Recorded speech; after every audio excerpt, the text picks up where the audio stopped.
I come to Sutta 55.21. That's on page 1808. On one occasion, the Blessed One was dwelling among the Sakyans at Kapilavatthu in the Grodas Park. Then Mahanama, the Sakyan, approached the Blessed One, paid homage to him, sat down to one side and said, "Venerable Sir, this Kapilavatthu is rich and prosperous, populous, crowded, with congested thoroughfares. In the evening, when I am entering Kapilavatthu after visiting the Blessed One, or the monks worthy of esteem, I come across a stray elephant, a stray horse, a stray chariot, a stray cart, a stray man. On that occasion, Venerable Sir, my mindfulness regarding the Blessed One becomes muddled. My mindfulness regarding the Dhamma becomes muddled. My mindfulness or recollection regarding the Sangha becomes muddled. The thought then occurs to me, if at this moment I should die, what would be my destination? What would be my future born?" Stop here for a moment. So here this Mahanama is a relative of the Buddha, and this Kapilavatthu is a place where all the Sakyans live. So he says in the evening, after he has gone to visit the Buddha or the monks during the Buddha's time, the monasteries were almost all forest monasteries out of the city. So after visiting the Buddha or the other monks, he comes back into the city. And then when he goes into the city, sometimes he meets a stray elephant, stray horse, stray chariot, stray cart, stray man. These stray elephant and all that are those that are out of control sometimes, or the stray chariot or stray cart running very fast, out of control. So at that time he is very excited because it might knock him and kill him. So he says at that time his recollection of the Buddha, Dhamma and Sangha is not there. And if he should die suddenly, where would he be reborn? This sutta is quite important because nowadays a lot of people talk about the last thought moment that comes from Abhidhamma. They say at the moment when you are dying, if you can think of a good thought, it will bring you to a good rebirth. Or at that moment you are excited, you're not thinking of a good thought, then you don't go off to a good rebirth. So let's see what the Buddha says. The Buddha said, "Don't be afraid, Mahanama. Don't be afraid, Mahanama. Your death will not be a bad one. Your demise will not be a bad one.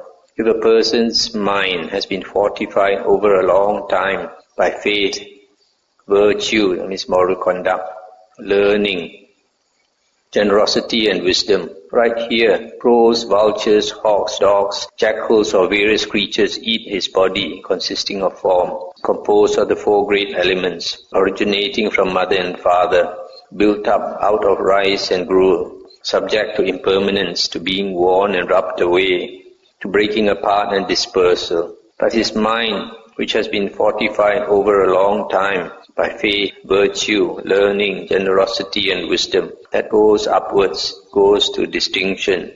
Suppose, Mahanama, a man submerges a pot of ghee or a pot of oil in a deep pool of water and breaks it. All of its shards and fragments would sink downwards, but the ghee or oil there would rise upwards. So too, Mahanama, when a person's mind has been fortified over a long time by faith, virtue, learning, generosity and wisdom. Right here, crows, etc. may eat his body, but his mind, which has been fortified over a long time by faith, virtue, learning, generosity and wisdom, that goes upwards, goes to distinction. Don't be afraid, Mahanama. Don't be afraid, Mahanama. Your death will not be a bad one. Your demise will not be a bad one. That's the end of the sutta.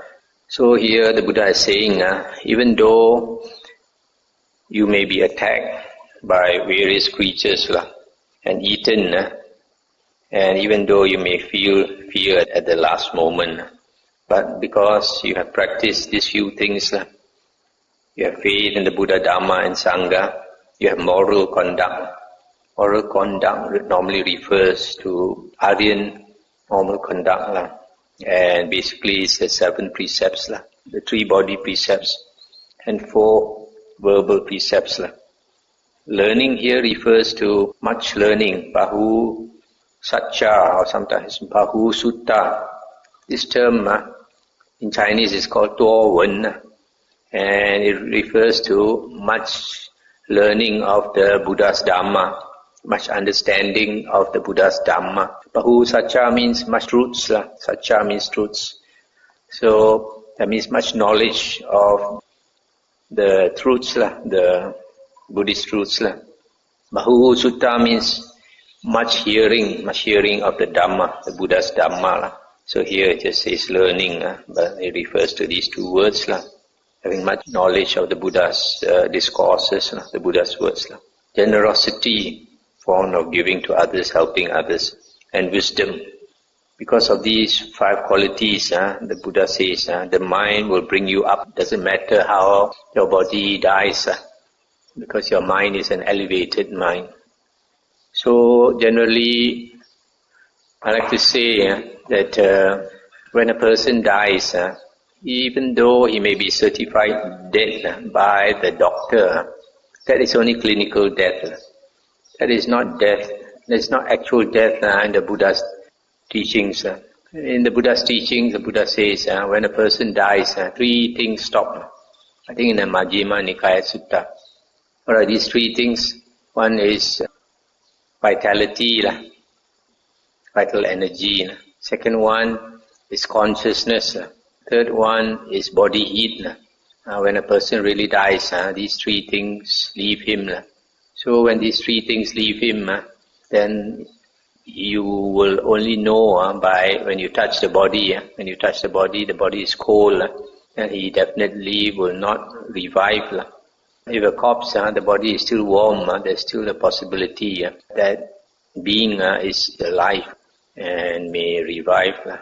So normally when a person dies, the 6 senses will shut off one by one, and the last to shut off is a consciousness. And the doctor says that the person is dead usually only because of 2 things, because the breath has stopped and the heart has stopped. And what happens is usually when he's pronounced dead by the doctor, usually he's still alive. The mind is still going, and the body is still warm, maybe for another 1 or 2 hours or 3 hours or sometimes even more. So that period between that clinical death and the actual death, the mind is like dreaming. The mind is thinking. And those thoughts cannot be controlled by anyone. And those thoughts depend on his kamma. If that person is like the Buddha says, has faith, virtue, learning, generosity and wisdom, he always thinks of good things, things of wholesome things, things of elevated things, not low things. Doesn't have thoughts of greed, hatred and delusion. So if he has good thoughts, wholesome thoughts, that at the moment when he's dying, he's thinking of all these thoughts, so he'll go to a good rebirth. So this teaching that you have to control your last thought is not valid because you just cannot control your last thought. It depends on your kamma. So like for example, a few years ago, one of our devotees in Penang, she told me that the mother died of cancer. So when the mother died, she was in pain because of the cancer. So when she was certified dead by the doctor, the face showed a lot of pain. But 1 hour later, the daughter told me that the mother's face changed entirely. She was smiling and looked very happy and peaceful, and entirely different. So you can see that person must have been a very good person. So if your heart, your mind is good, so those last thoughts are good thoughts, and will bring you, because of your happy state of mind, bring you to a happy rebirth. So what I always like to say is that our everyday mind is very important. That is our natural frequency. So if our everyday mind, we always think of good things, wholesome things, we always have wholesome states of mind. So when we die, we will naturally go to our natural frequency. Our last thoughts will be your everyday thoughts, what you generally think of every day. So that's why it's, that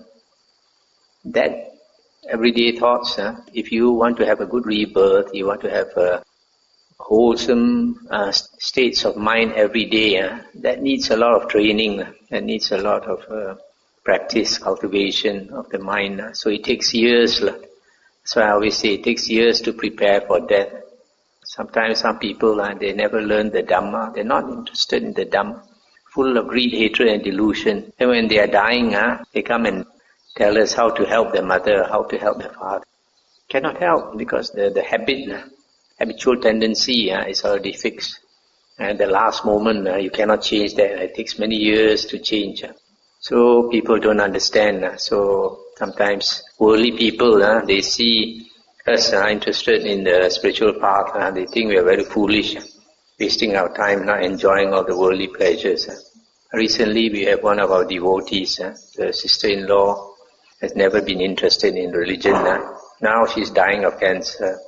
Now she cannot talk, but a few months ago when she could talk, she told our devotee that she has one big regret in life, that she was never interested in religion. Because of no interest in religion, now that she is dying, she's totally unprepared.